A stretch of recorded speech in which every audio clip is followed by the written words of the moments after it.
एक दिन तथागत गौतम बुद्ध अपने शिष्यों को उपदेश दे रहे थे कि तभी एक शिष्य उठकर बोला, भंते, क्या हर दुख का निवारण किया जा सकता है?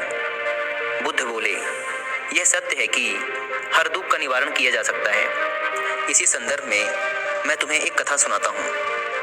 एक सेठ का नौकर लंबे समय से उसके पास रहकर उसकी सेवा कर रहा था। वह बड़ा ईमानदार था, साफ सफाई का पूरा ध्यान रखता था, इसलिए सेठ जी उससे बहुत प्रसन्न थे। एक दिन शाम को जब सेठ जी घर आए तो देखा कि उनकी पुरानी दीवार घड़ी टूटी पड़ी है। उन्होंने नौकर को बुलाकर पूछा, यह घड़ी कैसे टूट गई? नौकर ने कहा, मालिक, मैं सफाई कर रहा था कि घड़ी हाथ से छूट गई और टूट गई। गलती मेरी है, आप मुझे क्षमा करें।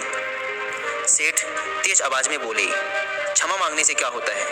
घड़ी वर्षों से कमरे में लगी थी, कमरे की शोभा थी, और तुम्हें पता ही है यह मुझे कितनी प्रिय थी। डांटने के अलावा सेठ जी और कर भी क्या सकते थे? बहुत भरोसे का नौकर जो था। उस रात सेठ जी को बिल्कुल भी नींद नहीं आई। वह बार बार बस करवटें बदल रहे थे। घड़ी टूटने की बात बार बार मन में आ रही थी। जब उन्हें नींद नहीं आई तो वे बिस्तर से उठकर घर में इधर उधर डोलने लगे। तभी अचानक उनकी नज़र उनके नौकर पर पड़ी। वह खर्राटे ले रहा था।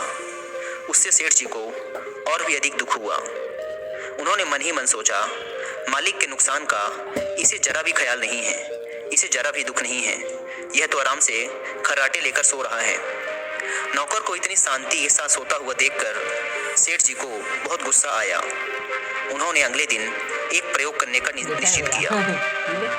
अगले दिन नौकर ने जब अपना सारा काम खत्म कर लिया तो शाम को सेठ जी ने उसे बड़े प्यार से बुलाया और कहा, देखो, कल नुकसान हो गया था, इससे मैं बहुत गुस्से में था, इसी से मैंने तुम्हें डांट दिया था, पर यह तो कल की बात थी। आज मैं बहुत प्रसन्न हूँ। तुम मेरे साथ इतने दिन से हो, इतना अच्छा काम करते हो। कल ही मेरे मन में आया था कि मुझे तुम्हारी सेवा के लिए कुछ इनाम दे देना चाहिए। सोचता हूँ कि क्यों न यह घड़ी ही तुम्हें दे दी जाए, पर क्या करें, वह तो तुम्हारे हाथ से टूट गई। यदि नहीं टूटी होती तो वह आज तुम्हारी होती। यह कहकर सेठ तो उस रात बड़े आनंद से सोया, पर नौकर सारी रात करवटें बदलता रहा। बार बार उसके मन में एक ही बात आ रही थी कि अगर घड़ी नहीं टूटती तो वह आज मेरी होती। कथा सुनाकर बुद्ध बोले, अब शायद तुम समझ चुके होगे कि लोभ ही दुख का सबसे बड़ा कारण होता है।